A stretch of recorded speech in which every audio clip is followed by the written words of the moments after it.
Welcome to the InnovaBuzz podcast, where we share all kinds of tips, advice, and interview guests on all things innovation and leadership in modern marketing. Each episode is a conversation with inspiring people who make wonderful contributions to our knowledge in these areas and spark curiosity and ideas to pursue. Join me, Jürgen Strauss from InnovaBuzz, and let's get into today's masterclass on this InnovaBuzz podcast.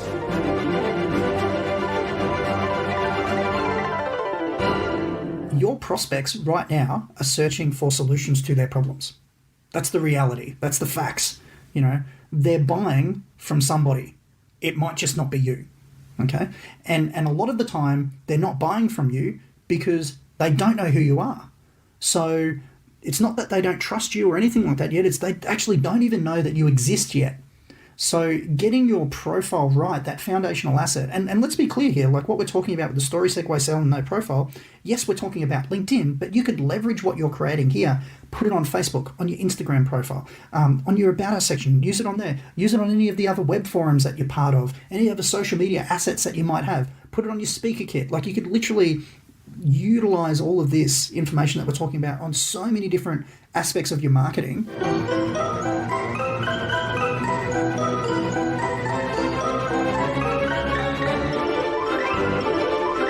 Hi there, Innovator. It's great to be back with another episode. It's that time of week again. I hope you've had an awesome week so far. I trust, too, that you enjoyed my recent conversations with Anna Swee, Leadership Evolution Coach, and with Christina Nicholson from The Media Maven. I'm really excited to welcome back to the InnovaBuzz podcast as my guest today, John Bellamy of Direct Messaging. John's a marketer and a speaker and a specialist in LinkedIn marketing. He's been a direct response marketer for 20 years and has helped thousands of small business owners and corporates with their business lead generation, particularly via LinkedIn. Today, with his direct messaging team, he gets his clients connected to high-value prospects and gets them generating sales conversations that lead to profitable relationships. A quick promotional message from our sponsor. That's me, or more accurately, my business InnovaBuzz. We help coaches and consultants build professional credibility, engage their target audience, and connect with their ideal clients. The result is their ideal clients virtually self-select and line up to work with them. To help you get clarity about who your ideal client is and how you can build a strong, enduring relationship with them, take a look at our Marketing Master mini class. It's just 2 modules, and it will take you less than 30 minutes to work through. It will give you total clarity on your ideal client and how you can communicate with them to build and strengthen an engaging, enduring relationship. You can even use the exercise to define your ideal audience for a podcast, for a speech, a presentation, or even on LinkedIn. Access the Marketing Master mini class at innovabiz.co/marketing master. It's completely free and accessible without even giving away your email. In our discussion today, John talked to me about why your LinkedIn profile is the foundation of your LinkedIn marketing and what makes a good profile. He described how focusing on your ideal client and building relationships with them on LinkedIn can lead to business, and we talked about having a repeatable system for marketing on LinkedIn. Without further ado, then, let's fly into the hive and get the buzz from John Bellamy.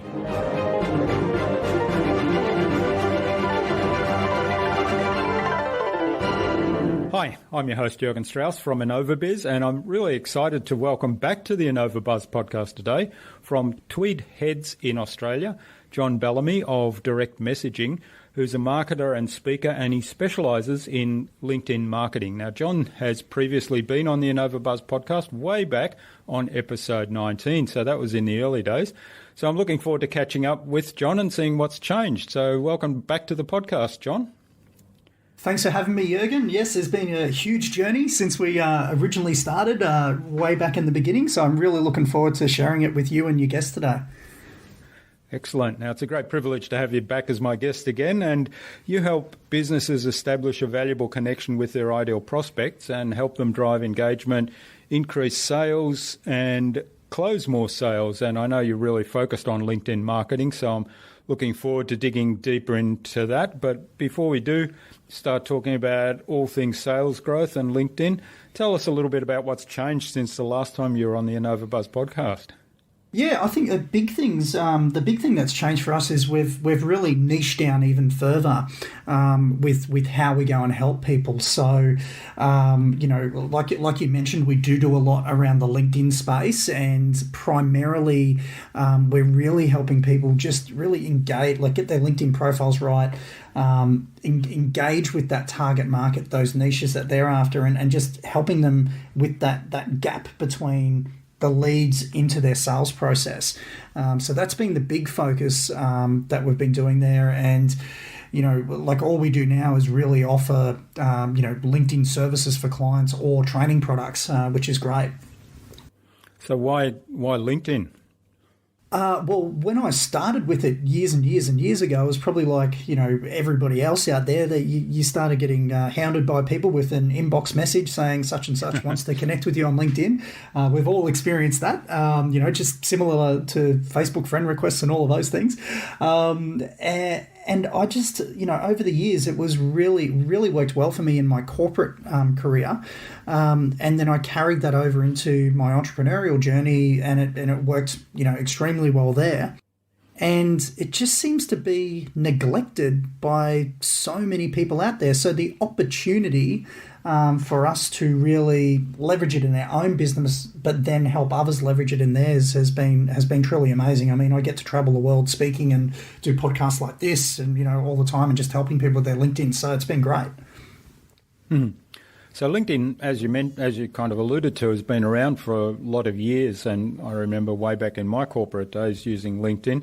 But it seems to me to have been changing in the last maybe year or 2 years, sort of to be more focused on small businesses and allowing them to engage with one another rather than a site to post resumes and find potential employees. So how do you see the changes, and what opportunities does that bring? Yeah, I think you're right. I think business people are now starting to see this as a viable channel, if we put it that way, because quite often I talk about LinkedIn. LinkedIn was created essentially as a place for job seekers to meet employers, and when we started using it, it was really about, well, hold on a second, how can we actually use this as a marketing channel to drive engagement with other businesses to get leads? And I think that's slowly been, hopefully because of people like myself and other industry leaders out there that talk about it so often, that businesses are starting to actually go, well, hold on a second, maybe there is something here. And I think more over than that is, there's things like Facebook ads and Google AdWords and all of those types of things. Whilst they're still extremely viable, mediums and channels out there for advertising, I think that people have started to see potentially their cost per lead and their cost per acquisition decline on those platforms, or get more expensive. So they're looking for other channels to jump on where they can, get more reach and get more noise and get more face time essentially with their clients. So how do you use LinkedIn then to grow sales? Well, for us, it really comes down to two key areas. It's are we working with a client by driving their personal profile? So that way it's getting their profile, their foundational asset being their LinkedIn profile, structured right, and then running more of a direct messaging style campaign where they reach out and send connection requests, and then follow those people up. And obviously the key is not to be spammy on that. Or secondly, using the LinkedIn paid advertising platform where you're more using a paid ad strategy via your LinkedIn company page, and that could be using video ads, image ads, carousel ads, or even sponsored emails, which we quite like. in that space as well. And then, occasionally you'll get clients that will want to do both, which is great. But the big thing about LinkedIn, which we love, is, it's where business people are hanging out. Like, they're on LinkedIn, their attitudes to engaging on the platform are completely different to that of a Facebook. They're there to network, they're there to do business. As business owners like you and I, we all have problems and challenges that we need solved. So if we can find a solution provider on the platform easily that can help us out, well then, it just makes life easier.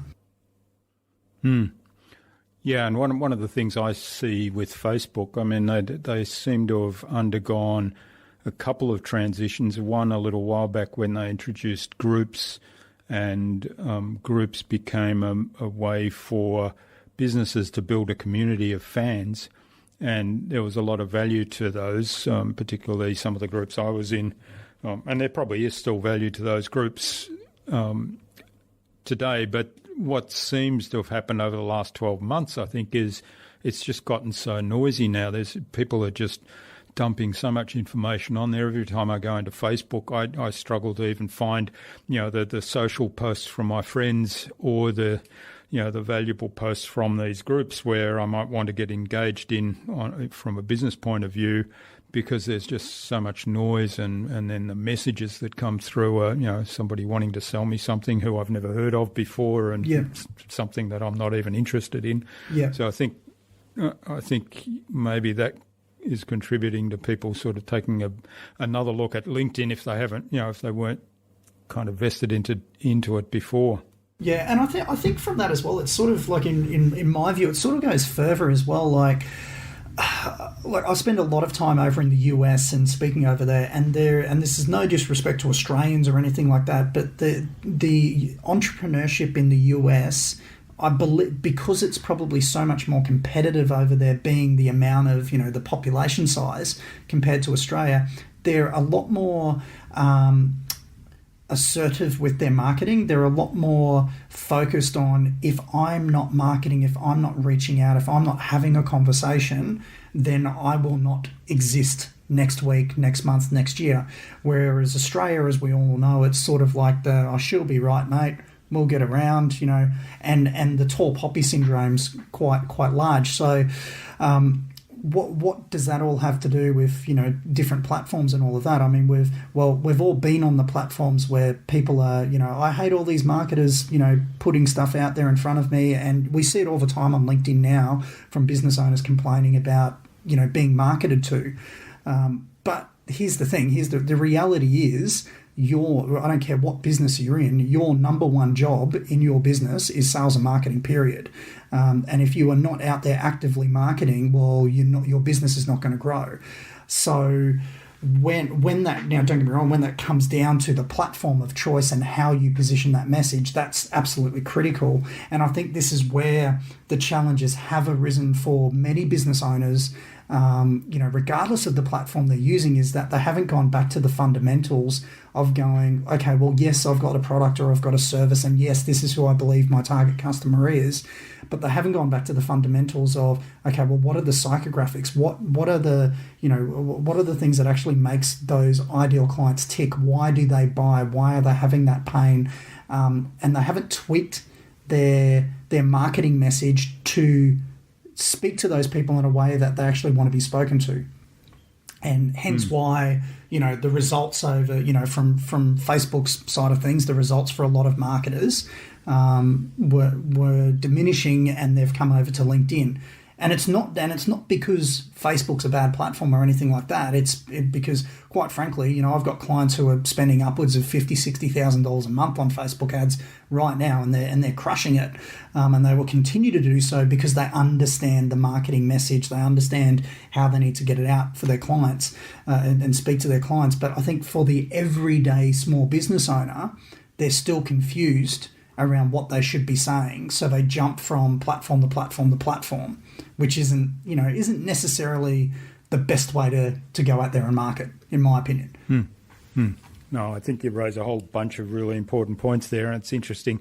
I recorded a solo episode of my Tales of Marketing Transformation show this morning, and it was all around knowing who your ideal client is and being really clear about your ideal client. And, I opened up with the assertion that most marketing sucks because basically they're just putting noise out into the internet and hoping that somebody's going to see that through all the rest of the noise and take some action. But the fact is that they're missing their ideal client. They're not clear about their ideal client, so they're not clear about the message that, their needs and how they can get their message heard by that ideal client. And then if you look at LinkedIn versus Facebook and other platforms or other media, where are you going to find that ideal client? Because not everybody is on LinkedIn or not everybody's on Facebook. Yeah, 100%. And I think a lot of people think it's easy. It's sort of, I remember back to in my corporate career when I was in recruitment, and then I subsequently ran a recruitment company as my own business, and I use it the same as marketers. People love to hate recruiters. They love to hate on them all the time. They're the most annoying people. How dare they call me constantly? Blah blah blah blah blah. But yet, when they're looking for a new hire, they're the first person that they call on, and then they whinge that, they didn't help me. And I'm like, well, you've been abusing them for how long? And it's the same. It's the same as marketers, and I think this is the challenge for so many people. Like, I am so proud of being a marketing and sales guy. It is the next to being able to speak publicly, it is the next biggest thing. And I think so many people are, sort of just, this person, they just got some marketing skills or whatever. But like I said earlier, nothing actually happens. You can have the best idea on the planet, but unless you have a solid marketing and sales strategy behind that, no one's even going to know about it. And like you said before, regardless of the platform, and this is where I think most business owners are struggling right now, is that they're lazy marketers. And they, we've all been there. We've all done that. We go to a social media event or something like that, and someone spews information out at us, and then we go, great, okay, well, now I need to do all of these things. Yeah. Instead of going, well, hold on a second, all of those platforms, great, they're just different channels that I could potentially, put my brand on, put my message on. But where exactly are my clients, my ideal future clients, actually hanging out? It could very well be Facebook. It could be Yellow Pages. It could be direct mail, or it could be LinkedIn. And that's what we're focused on, is that LinkedIn vehicle. We're like, okay, we know your clients are here. How can we put the best strategy in place that's going to consistently need it to be tested and measured and tweaked in order to get you some cut through, in order to get you some more connections, in order to start generating some conversations, in order to position you with a bit of authority status, so that you can go and have some sales conversations and close deals, because, that's what it's all about at the end of the day. Yeah. Yeah, I think one of the things you said in, I think it was a recent podcast interview or might have been a video on your website, is that on LinkedIn, I think they promote themselves even as a B2B platform. Yep. And you point out that actually human to human would be a better way to put it. And I'm really strong on the aspect of let's make marketing a little bit more human again, because at the end of the day, it's people doing business with people. And, I see marketing, there's a whole lot to marketing, but I see it as fundamentally building a relationship with the people that you can help. And as a marketer, I like what you said earlier, but I see as a marketer that, you have a responsibility to market your own businesses and your own services, because there are people out there that need that help. And there are people out there who can only be helped by you because they're a perfect match. You're the best person to help them. There might be other people that have the skills and expertise, but you're actually the perfect match because of, values alignment and personality alignment and whatever it may be, some sort of level of magic or whatever. Yeah. And so it's really up to you to get out there and market, but not to just broadcast messages into the world, to really find that human connection with the person that you can help. Yeah, I talk about it all the time, Jürgen. It's like, if I don't get out of my own way And if I don't care enough about my ideal clients that I'm willing to go and speak to them, and you know what? Some of them are going to get a bit annoyed, tell me to, go jump or whatever. But if I'm not doing whatever I can to go to that market where I know that they probably have the problem or challenge that I can solve, I'm just being selfish and I really don't care about them. And I think that's the big mindset shift for a lot of people to worry about. And taking it further on that end, I don't care if people say no. Like if people tell me no, that's like the next best thing to a yes. Because I don't know, like if they're not ready to buy right now, fantastic. I don't need to invest any more time or energy or effort in speaking to that prospect right now because for whatever reason, they're not going to buy my product or service. But the big challenge is for so many small businesses out there is that they focus, their pipelines are just not managed well, but they focus so much attention on the people who say maybe, they've promised they're going to close next week. They're almost there. They're just going to be around the line. No, and this is me coming from, direct response marketer background. It's quite simple. Do you have this problem? I have a solution that you might like. Do you want to buy it? It doesn't need to be really any harder than that, and in the most respectful manner as possible, obviously. I love overcomplicate it. Yeah. I mean, we overcomplicate it, and we make a no mean personal rejection. They don't like me, or they don't think that what I've got is actually any good, or. On the other hand of the equation, if I'm the person being marketed to and I say no, I'm hesitant to actually say no, it's not for me right now because I don't want to hurt the other person's feelings. So there's kind of the two sides of that equation. I really like what Ian Altman a while ago said on our podcast, and his whole philosophy is around same-side selling. So actually, you and the customer are actually trying to achieve the same thing. And if you have a match to his needs, and you get on well, then you can move ahead. If they say no, well, then that's fine too, because that's their choice, and there's no need to take it personally, or there's no need for them to feel bad either about saying no. You just sort of move on and get your stuff done. Yeah, and there's let's be honest. There's enough business out there for every single one of us to, live extremely comfortably, if we want it. Yes, got to go and do it. Yeah. I can't remember who said this to me. It was on a recent conversation I had, I think, on the podcast, and we were talking about niching, and that they said, the saying, you're one in a million. Well, there's 6.5 billion, the total population of the world. Something like so that. 1 in a million says there's actually 6,500 like you. And if you niche right down into people who would like to work with you, there's 6,500 people probably. Yeah. And so looking at that as a statistic, that's going to provide you with pretty good business. You'll be okay. You won't be hungry. Yeah. So I think it's really interesting, and if we talk about that niching side of things at the moment, like I always, and this relative to LinkedIn as well, is and well, pretty much any form of marketing, we always talk about the macro, micro, and then personal approach. And you can cast the net.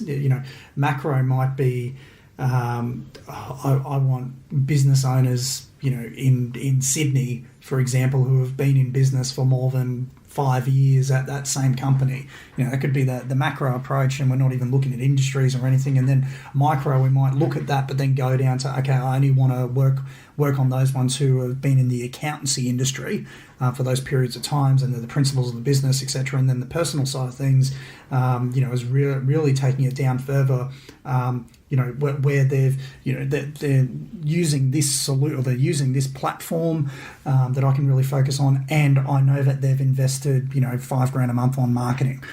So it's just different ways that we as business owners can go and leverage and go and speak to those people. And the beautiful thing is you can pretty much get to that type of level of targeting on LinkedIn using Sales Navigator, which is great. So do you actually need Sales Navigator to kind of use LinkedIn as a prospecting tool, if you like, what you were describing? Yeah, so in my opinion, if you're looking to use and leverage LinkedIn for commercial gain, i.e. you're looking to make money off the platform, without a doubt, invest in Sales Navigator. I mean, it's $100 a month, Australian. And the reason why you would want to make that investment, of course, you're going to get more targeted. So you're actually going to be able to pinpoint pretty accurately. It's not a perfect science by all means, but pretty accurately, you're going to be able to pinpoint and reach out to those ideal future clients, those prospects that you actually want to speak to. But more importantly to that, in my opinion, is that you're going to just save so much dead time in connecting with the wrong people.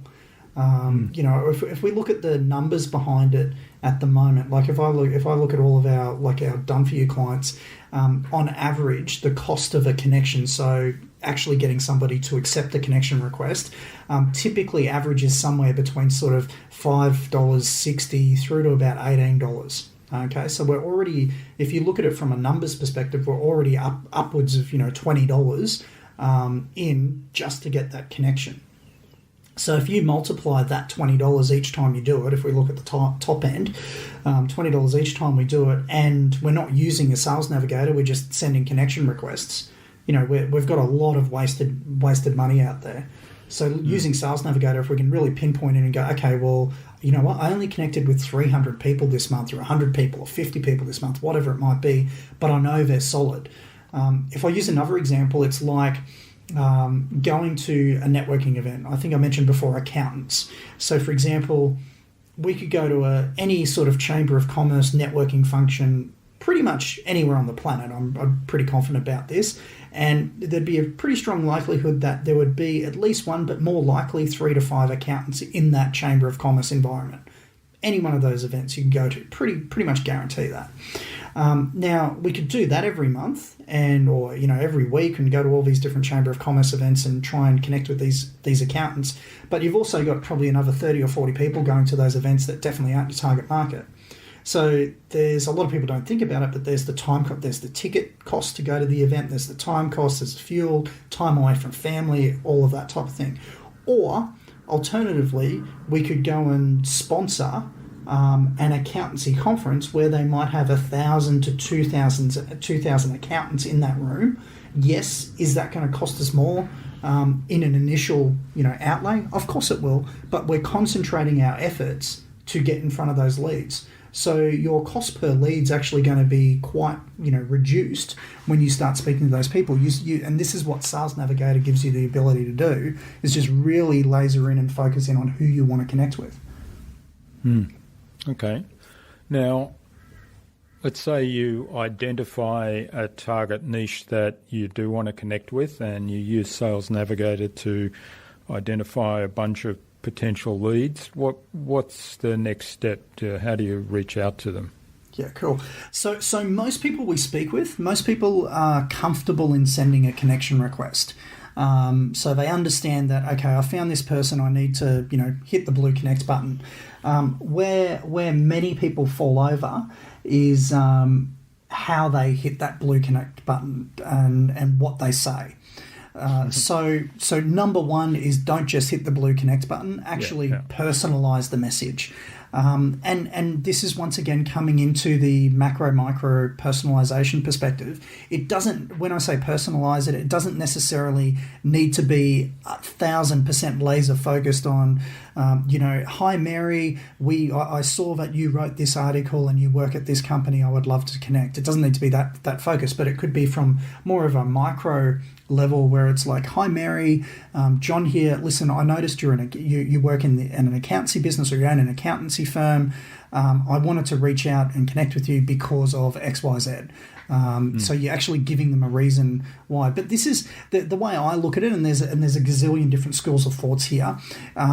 I want to be able to, for at least 80 to 85% of the time when I'm sending a connection request, I would ideally like to be able to template that so I can copy and paste it, or ideally my team, copy and paste that and insert their first name. So we can get a bit of a system happening here, a repeatable system. which is efficient. It's innovative, it's timely, because we want to speak to as many of our ideal target market as we can. So typically, like, to give you a scenario on that, we typically would send about 300 connection requests a week, hyper targeted though. And we look at getting, if we look at our client base, we look at getting a minimum acceptance rate on average across our client base of 30%. We've got clients that are hitting upwards of about 86% acceptance rate. We've got clients that are sitting at about 22%, just depending on the market that we're going after and all of that. But yeah, as a minimum benchmark for you, everyone listening, I'd be going a minimum 30%. So for every 100, if we can get 30 acceptances, fantastic. And that's within a week. If we can get 30 people to accept within that week, that would be great. Mm-hmm. Yeah. Okay. But that's the start of the journey. That's the very beginning. Yeah. So if somebody then, I think it's really great advice to actually have something on the connection requests, because one of the things that I find really curious is if people have just hit that connect with me button, and then I've got to go and have a look at who is this person and why should I want to connect with them, because they haven't given me a reason. They haven't even had the courtesy to say anything, which, if you translate that into a real life world, it's like somebody coming up to you and saying, I want to shake your hand, but I'm not going to tell you who I am. I'm not going to tell you why. I say hello. Bit creepy. Yeah. Yeah. And so, that's kind of funny. So once they connect, what do you recommend as the next step? Yeah, so this is where... So not selling them something straight away, right? Which happens quite a lot just too. say, hey, buy my stuff. I'm not going to tell you what it is, but give me a credit card. You got a credit card and a heartbeat? Let's go. No. So I think this is where, I remember I was in San Diego speaking recently, and I asked these questions because these always come up. We're like, how many of you, are open to sending or accepting a connection request on LinkedIn? And, pretty much 99% of people's hands go up in the room, and then we go, great. How many of you, once you connect with somebody, actually follow up and send them something? And it drops down to less than 10%. So now I can go get angry and all of that about people going, what are you doing? But what are you missing out on? But what I think the opportunity is here is knowing that less than 10% of people are actually following up with people, which is the normal statistics anyway. No one follows up. You have a huge opportunity here to get ahead of your competitors. Huge opportunity here. So when it comes to that message, well, there's a gazillion schools of thoughts. What you shouldn't do is go, and I'm going to pick on the SEO companies here, is to go, hi, great to connect. I am the number one SEO company, and we guarantee first page results. Would you like to buy my stuff? It's just, it must work to some degree, or else they wouldn't consistently send that message. But it's not a great starting point. So what we recommend is really to thank that person for connecting. So we'd usually send a message out that would be like, hey Mary, great to connect with you here on LinkedIn. And then this is where, depending on the client, this is where it would change. A lot of the time we suggest, leverage video. Video is huge right now. So it might be, hey, great to connect with you, Mary. Looking forward to learning more about you. In the meantime, I recorded this quick video that, as a thank you for connecting. It shares a little bit more about me and what I'm looking to achieve for our newfound relationship here on LinkedIn. Click here and check it out. And if you target it enough, you're able to record a video that doesn't need to say their name or anything like that. So that's definitely one way to leverage it. From our aspect, and this is like my message currently in our LinkedIn campaigns, is it literally says, it's, hey, great to connect with you. I'm curious, based on my profile and skill set, how do you think I could be of benefit to you in the coming weeks and months?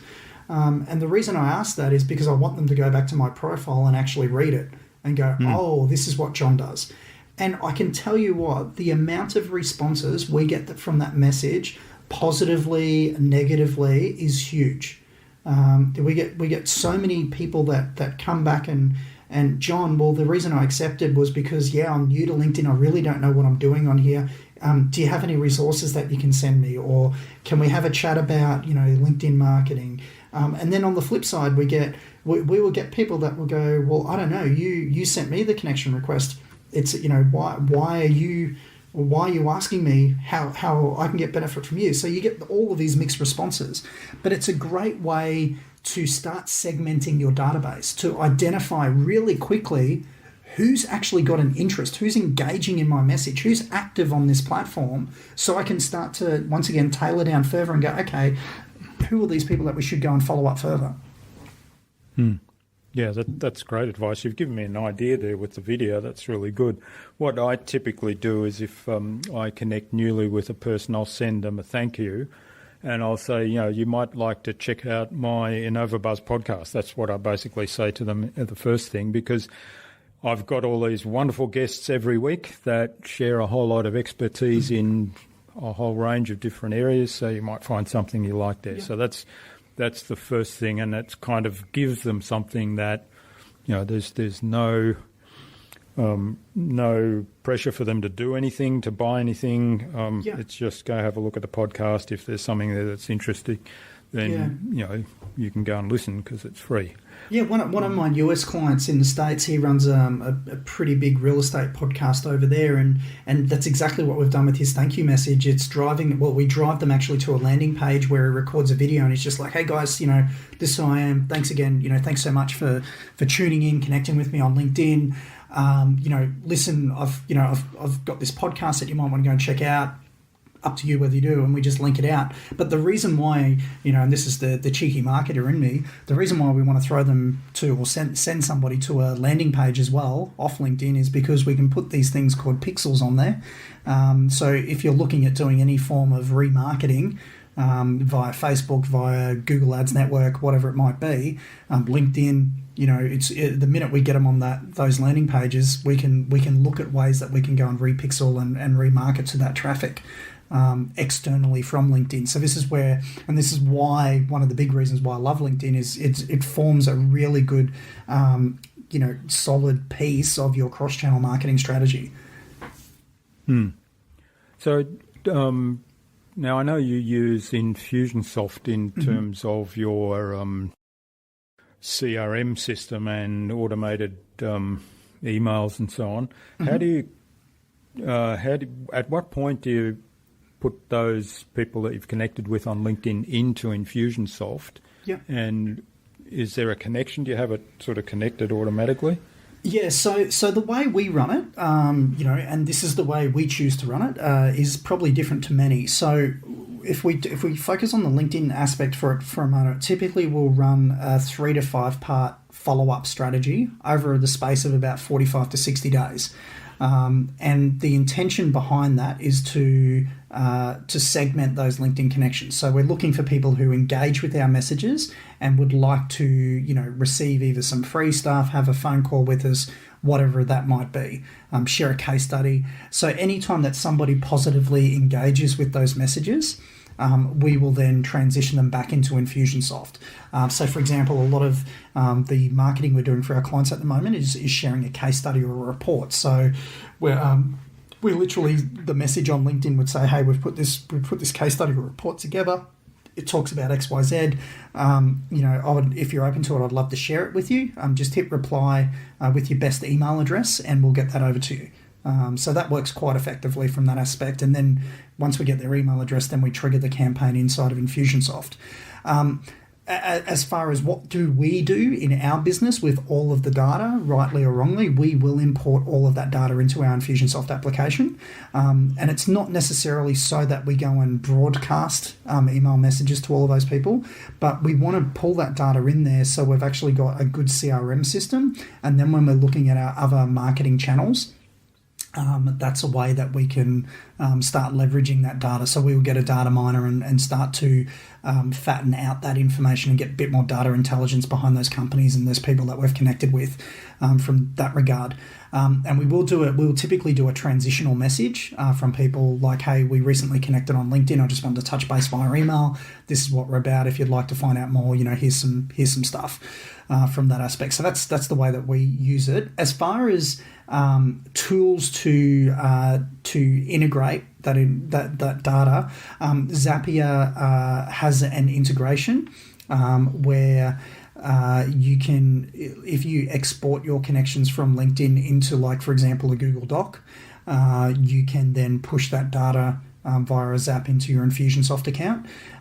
We actually typically will manually import, so our team will manually import the data about three times a week into our accounts and our clients' accounts. From that aspect, because we just find, as much as the Zappy is a great product, we've just found that sometimes there's lines of data that get missed. So we'll just, we've actually got a team member where pretty much 2 hours a day, every day, she's just literally importing data into ours and our clients' apps from triggering. And we've just found the cost, the investment in cost and time to get that individual to do that versus the cost and time in that technology. For right now, we actually get more accurate data feeds. So that's what we're using right now. I tell you what, it'd be amazing if there was a platform. There is a definite need in the marketplace, and hopefully it seems to be that since Microsoft has acquired LinkedIn, it seems to be that they're slowly opening up the platform to a few more things and opportunities there. It is slowly moving that way, but it'll be interesting to see if we can get a direct feed. Platforms like Salesforce and that had a direct feed from Sales Navigator, but once again, it just depends on how you're using that from a client perspective. Now, you mentioned earlier that one of the things you do in the first response back when somebody connects with you is kind of give them a reason to go and check out your LinkedIn profile. And I know, one of the things that you point out in all of your material on the website, and that a good LinkedIn profile is kind of the fundamental starting point of making LinkedIn work for you. So what does make a good LinkedIn profile in your view? Yeah, absolutely. I mean, your profile is, number one, your foundational asset on LinkedIn. So there's a bunch of things that you want to look at. If I just talk about the 5 key ones right now, very first thing is your profile photo and banner image. So what I'm talking about there is like literally your profile photo and then the image that comes above that on LinkedIn. So once again, most people have got a profile photo now. Whether it's doing their brand justice or not, well, that's arguable. But there's a couple of key things there that you like.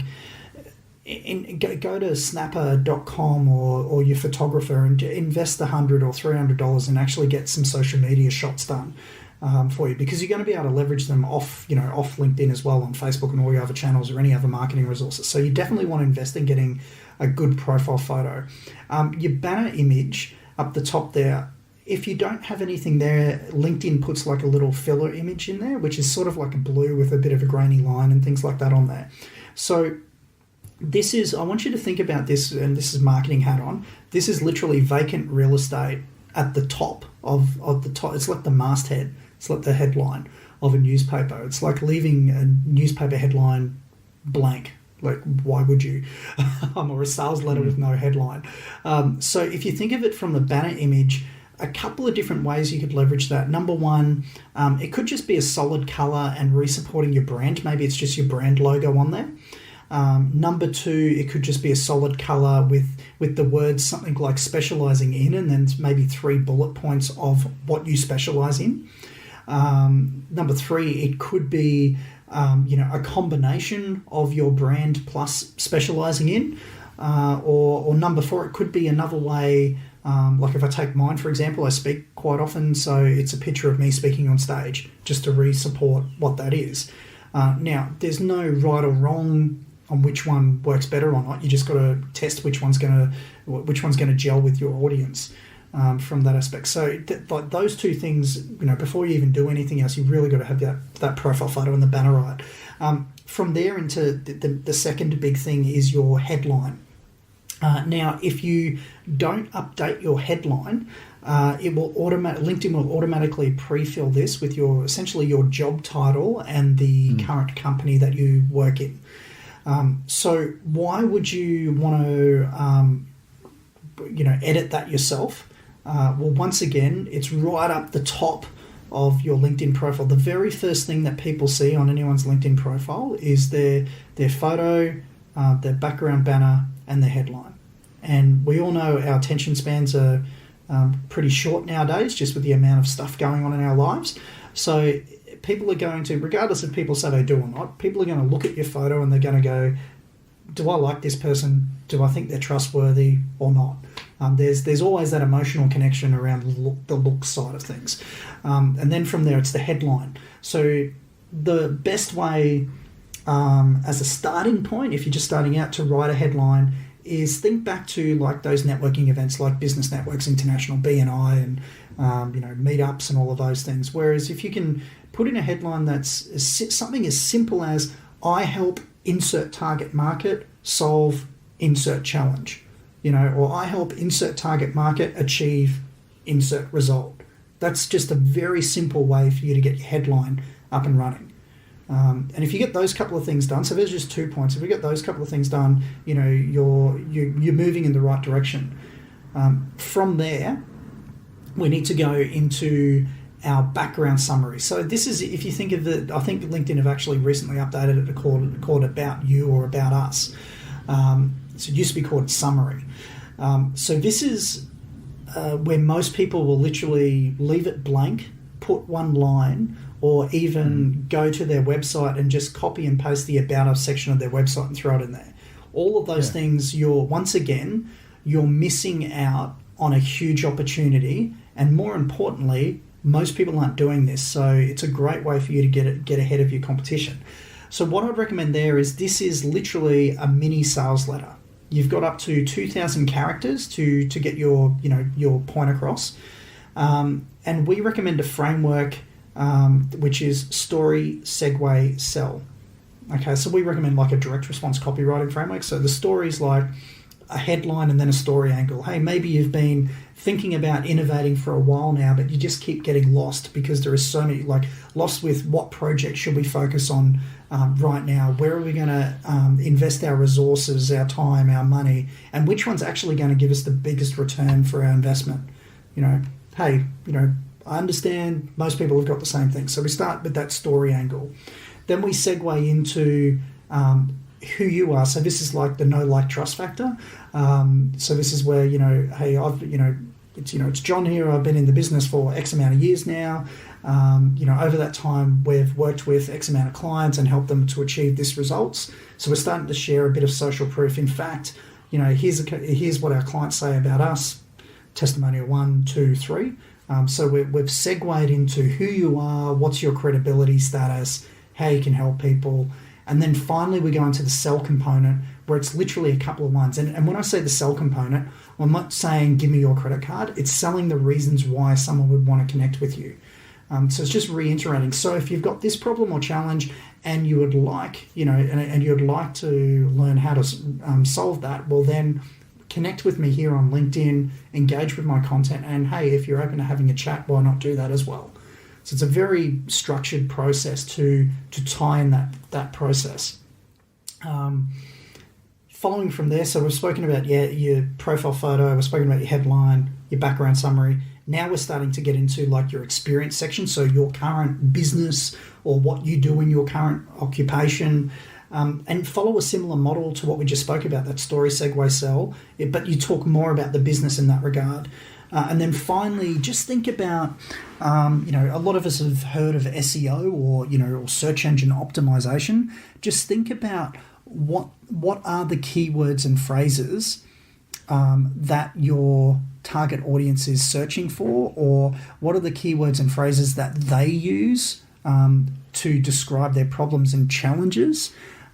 Because this is really, and you want to litter those through your LinkedIn profile, because it's just going to help you get not only ranked better, but it's going to speak to your target audience a lot better, which will improve your acceptance rate when sending connection requests. Yeah, well, that's pretty comprehensive, and I guess the key thing there is to present the information in a way that engages with the audience. It's not just about me, it's about here's the issue. If you're facing that issue as well, then you might want to read on, and then at some point there's a call to action, which isn't a sell as you pointed out in terms of buy my stuff, but it's reach out and connect, and we can have a conversation, or we can continue the conversation exactly. I mean, directly. The whole outcome, if we're looking for a result from your LinkedIn profile, the entire result of your LinkedIn profile is to get somebody to either accept your connection request or hit the blue connect button and send you a connection request. That's like from an outcome perspective, that's what the profile's designed to do. And then from second, like it is a primary outcome, secondary outcomes and all of that is to, position you with a bit of authority status, and that's really important. And here's the thing, and this is why, I harp on about the LinkedIn profile and being a foundational asset, every day, is because your prospects right now are searching for solutions to their problems. That's the reality. That's the facts. They're buying from somebody. It might just not be you. Okay. Yeah. And a lot of the time they're not buying from you because they don't know who you are. So it's not that they don't trust you or anything like that yet. It's they actually don't even know that you exist yet.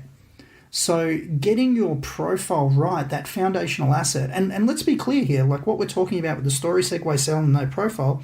Yes, we're talking about LinkedIn, but you could leverage what you're creating here, put it on Facebook, on your Instagram profile, on your About Us section, use it on there, use it on any of the other web forums that you're part of, any other social media assets that you might have, put it on your speaker kit. Like you could literally utilize all of this information that we're talking about on so many different aspects of your marketing. The next trade show you go to, you tweak it slightly and put it on there with a pamphlet about you and your organization and how you help. Put it in an email, send it to your database. It's you're being able to leverage this so much further than LinkedIn. And I think this is where so many people, they get confused and they go, oh my God, we've got so much stuff to do around marketing. And let's be honest, you do. Like there's no, you absolutely do. But if you can get in the mindset of okay, if I can create this one thing and I know that the bulk of it, 85% of that one thing, that profile that I'm creating is going to be able to be leveraged on multiple channels with very limited tweaking or no tweaking at all, then that's really exciting. That's right, yeah. Of course, that speaks a little bit to the whole principle of repurposing what you've put together in all the different channels, which I think is something that is an underutilized and underappreciated kind of little secret trick to any content marketing. 100%. All right, John, I could go on talking LinkedIn and marketing to your ideal client for ages, but I'm looking at the time here, and I think it's probably time we moved on to the Buzz, which is our innovation round, designed to help our audience, who are primarily innovators and leaders in their field, with some tips from your experience. So I've got 5 short questions. Hopefully you'll give us some really insightful answers that'll inspire everyone to help them do something awesome. And they are the same questions that we asked way back in episode 19, was it, that you were on? I think it was 19, back. So we'll check to see whether you give us the same answer or whether things have changed. So what's the number one thing you think anyone needs to do to be more innovative? I think the number one thing is to actually be curious, to have an open mind and be curious and go, ask that question, what can we innovate? Because I think so many of us are closed off. Yeah, that's true, and kind of take the approach we've always done it this way. So yes, I think it's. I mean, it sounds so stupid. I'll just be curious, but it's actually quite powerful. Like if they just go, okay, well, hold on a second. There's always ways that we can improve things, whatever that might mean. So, like, I'm curious, what if we could improve something, what could it be? And how could this work better? Yeah. All right. Well, what's the best thing you've done to develop new ideas? Best thing I've done is actually really listen to the marketplace. Really listen to the marketplace. And I remember way back when I first got it started with LinkedIn marketing, for example, it was all about online training. No one wanted to pay for Done For You, or at least the people I was speaking to. No one wanted to pay for Done For You. And then a few years back, it actually tweaked. And I was listening to the market, and I was going, hold on a second, we've got all these people in my online program, but they're not doing anything, they're not implementing. So I asked them, I'm like, guys, what's going on? Like, tell me why. What, like, you've invested money, and it was actually, it really annoyed me. I'm like, you've invested money in my course, and the egos come in, and you haven't done anything with it. Are you telling me I'm crap? What's going on here? And they were like, John, we just don't have time. So we went, okay, well, what if we could work out a way that we could, it's going to cost you more money, but we could do a lot of this grunt work for you. And that's what started, our direct messaging business, which is the Done For You marketing solution, and that's what's grown that quite well. It was just literally listening to the market and going, okay, well, what do you want now? And it's sort of swinging around back to the training scenario at the moment as well. With the economy over the last couple of years, a lot of people are going, oh, we just don't have the budget for that right now. We understand its importance, but we'd rather just try and resource it internally. So, we're swinging back to, we've still got our Done For You, but we're swinging back to online programs. Yeah. All right, that's great advice. I like the model of, having the online training program or training program that is kind of one-to-many and done once and updated regularly, and then build a community around that, and then a small group of that audience would probably go for the Done For You package, but at the same time you're also helping those people, like you said, that may not have the budget to pay for you to do everything. Yeah. All right, now apart from LinkedIn, what's one of the resources you use most often? Infusionsoft, we're in there every day. I feel so many businesses are underutilising their marketing and CRM software. In fact, most of them probably don't actually have a CRM component. What I learnt very early on from my corporate career is the value of your business long term is in the accurate data that you keep, and being able to essentially have that contact journey, whether they end up being a client or not, but being able to, we've got a database, we've got data that we own, it's updated, we can look at that. It's super amazing. That's what we love is Infusionsoft, and off the back of that is going, how can we improve productivity from that? It's been great. Like, how can we do that? How can we track? How can we I've probably mentioned it 4 or 5 times in today's call, is everything we do, we go, okay, well, if we're creating something, how can we create it so that, it can fit, or we can leverage it 80 to 85% of the time unedited? So can we create something, and then, is that something that we can go and push into our clients' accounts to make them and to help them be more productive, or to help them ease with the copywriting? So yeah, I love the platform. But I think we massively underutilise our CRMs in general in business. Yeah. Well, I know a lot of people have CRM systems like Infusionsoft, and they pay, because they're not cheap. There's fairly significant monthly cost to it, depending on the size of your list. And they kind of just use it to send out maybe a monthly newsletter or something like that. So it's kind of doesn't really get used. But the sad thing, of course, is that they have a contact list that they're not really engaging with, which is the key thing. I think the tool is one thing, but like we mentioned earlier, that building those human connections is really important. I always love it when I hear people say, Infusionsoft or Salesforce or whatever, it's expensive. I'm like, well, compared to doing nothing, it's really cheap. And it's nothing wrong with platforms like MailChimp or anything like that out there. They serve a purpose. They're great, but it's not a CRM. It's not. You can, like, I know for the most part of our business, we can collect leads, manage a contact, manage the entire sales process, take payment, follow up, fulfill everything, leveraging Infusionsoft. And for something that costs you like, $6-7 a year or whatever, I think it's cheap as. So I'm like, geez, So I think it's just a lot of people are uneducated around the CRM space, and I think that's the challenge. They don't know what. There's so many out there, and they don't know what to look for, and how it's going to be, effective. They don't have the strategy. They jump in without the strategy. And they try and implement from gut feel, or that's working for that person, so it should work for me. Yeah, I think that's a really valid point. So if you are looking for a good CRM, then evaluate your own needs first. Check out, what sort of environment are you operating in? What do you want to build? How do you want it to look? And then evaluate the different offerings, because Infusionsoft certainly is one really good one, but there are other good ones out there as well. Yeah, 100%. Yeah. All right. What's the best way to keep a client on track? You mentioned earlier about a lot of people take the training courses but don't implement.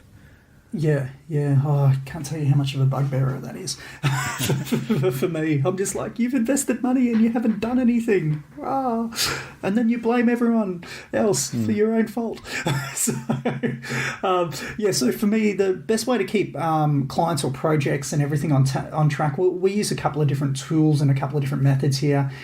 So all of our like private clients in the direct messaging side of the business, we have monthly check-in calls with them, so we're constantly scheduling calls, and we'll do those via Zoom with clear outcomes. And then off the back of those meetings, we use Infusionsoft to trigger what needs to be followed up. But from a team perspective, because I'm very grateful and thankful that I have a team in place, and we've invested time, energy, effort, and to continue to upskill them. We use Workplace by Facebook. And we link that with Google Drive. So most of our we use Google Suite. So we've got very clear, systemized client folders and a very structured process of what we do for clients each and every day that we're acting on their accounts. So it's very, just the communication between the team and then there for the client as well is the critical thing. That communication piece needs to be solid or it all breaks down. That's great advice. How are you finding Workplace by Facebook? I sort of saw that when they launched it, and I thought, that was the time, as I said earlier, where I was starting to worry about Facebook being so noisy, and I thought, I'm not sure I want to be on the Facebook platform all day. I want to actually turn it off. So we use Slack. I actually really love it. Like the team and I love it. It's sort of trying to think the best way to explain. It's sort of like a combination between sort of a Slack, a Twitter, and a Facebook. If that makes sense. So we've got different channels. So even though our team's small, we're only got 5 on the team. From that aspect, not everybody's in in all channels. For example, so if it's an operational discussion about particular client accounts, it's only going to our team that work on client accounts. If it's more recruiting, it only goes to the team that recruits. So myself and my Camille, who's our ops manager over there. So you're able to the ability to do that. But we use the chat function on that, and because it directly integrates as well with Google. And a bunch of other things, it's great. We're able to, it's one of those things. I think it's such a personal preference. Like I've got other colleagues that just love Trello, and they're just on Trello all day, every day with their team, and the clients, and it works really well for them. But it's, don't get me wrong, it's an amazing platform, but it drives me insane. That personally, like going through like the individual project setups and things like that, it's just not who or how my brain operates. So I'll check that out, but you've just got to find the one that's right for you, and making sure that the usability through the group is, it's got to be there. If not everyone's on board, that's when it falls apart. Yeah, that's an important point. It's less about the tool, but how you use it and getting everybody on board to do the right things. Yeah. Yeah. I mean, honestly, I would love to just be able to put everything in Infusionsoft personally, but we've got to have different tools for different one things. Platform. Platform to rule them all. That's my vision as well. But I'm a long way from the that. magic pill. The magic pill. Yeah. It's like I spend $1 and then people pay me millions. It's just marketing works that way, doesn't it? Yeah. All right. What's the number one thing you think anyone can do to differentiate themselves? This is going to sound really corny, but you need to be authentic, and that, like, without a doubt, because there is so much in the whole world of you've got to be authentic. There's so many people that are just completely inauthentic out there, and particularly when it comes to your marketing, it shows massively. The amount of people that try and, Gary V's come out and he swears every second, on his videos. So the amount of business owners that come out and all of a sudden they just swear every second on their video, and you got to hustle and this, and there's nothing wrong with Gary V or anything like that. I'm just using that as an example, but you got to be you. That's the big thing. And secondly to that, if your focus is to serve everybody, you serve no one. We've all probably heard that saying before. Don't ask me who said it, but you've really got to find your niche, find what you're great at, and just be okay with being sort of dumb and boring and focus on that thing. For me, it's all about how can we go and turn conversations into cash. And LinkedIn's been the platform that we've mastered to do that, and that's why we're able to work with multiple different business people in different niches and industries, but leveraging those same philosophies and those same processes in order to generate those outcomes. But it is really dumb and boring. I do the same thing every day. It's what we do. We reach out, we connect with people. We put messages in front of them to kickstart a conversation. We take that conversation offline to have a Zoom meeting or whatever it might be, and put them into our sales pipeline, and then they're either going to buy or they're not going to buy. That's it. And then we learn from that. What worked, what didn't work, and it's okay. So I think focusing on a niche is a really important aspect there, and also being so focused that you're really doing your target audience a favour by being the best you can be at what you do, and also being yourself and how you do it. So not trying to copy somebody else. No, great as Gary V is, but he's unique, and so somebody else trying to copy his style. He's him. Usually doesn't work. He does extremely well because he's him. Yeah, that's right. That's it. You be you. So it's great. I think that's the learning by modelling from Gary V. Is not to be Gary V, is to be you. All right. Well, thanks, John. This is absolutely fabulous. I've really enjoyed this conversation, and we have to do it more often than once every 3 or 4 years, however long it was. Now, where can people reach out and find out more about you and even say thank you? Yeah, absolutely. And connect on LinkedIn as well. Yeah. I mean, the obvious solution is definitely, if we're not connected already, you can jump on LinkedIn. So the direct URL is linkedin.com/in/John Bellamy, Bellamy, or just search John Bellamy on LinkedIn. Definitely do that. And, what we've also done, Jürgen, as well, for anybody who would like to, I mean, we've spoken quite a lot about LinkedIn and the LinkedIn profile and stuff like that today. If anyone would like to grab some free resources from us, so we've got a bunch of videos, templates, and everything that will actually help you with your LinkedIn journey, help you go and, ultimately go and turn more conversations into cash.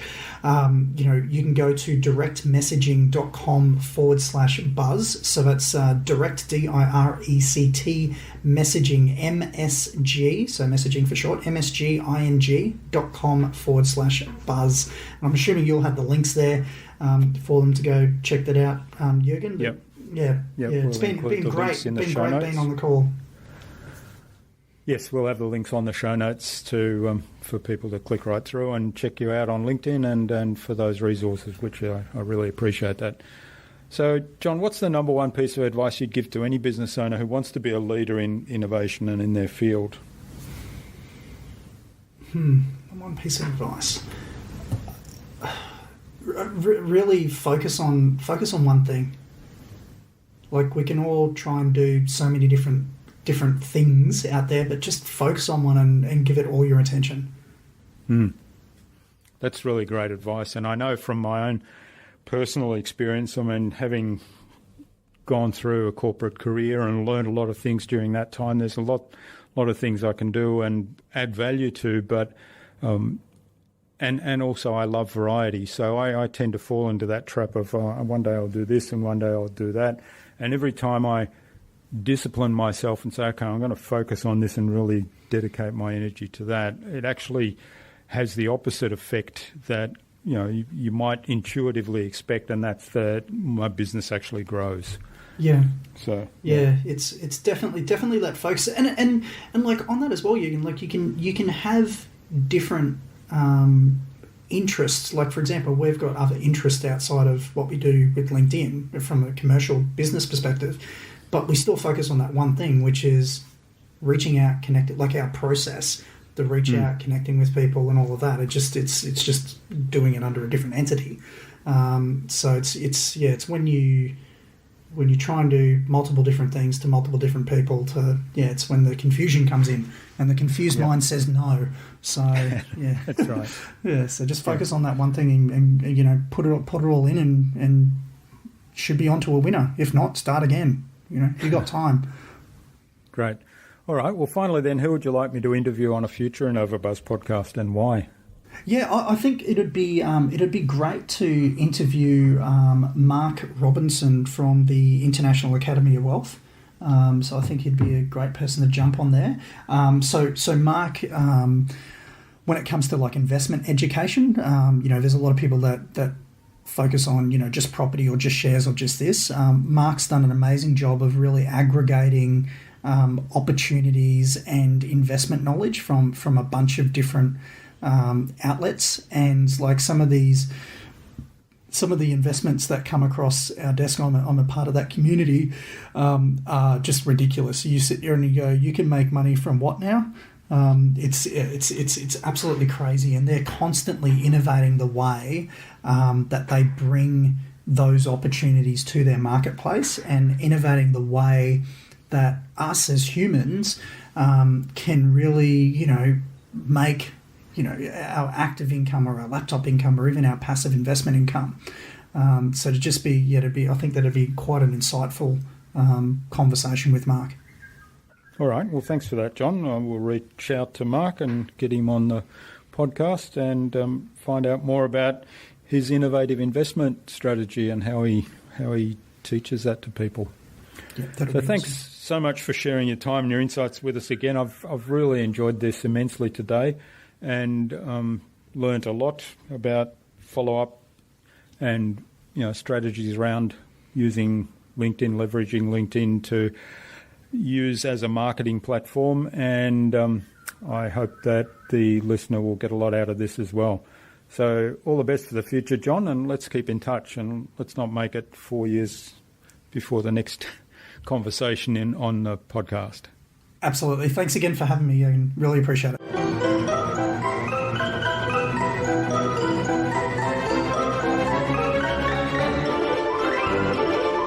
I hope you enjoyed that insightful and engaging conversation with John and took something away from his episode.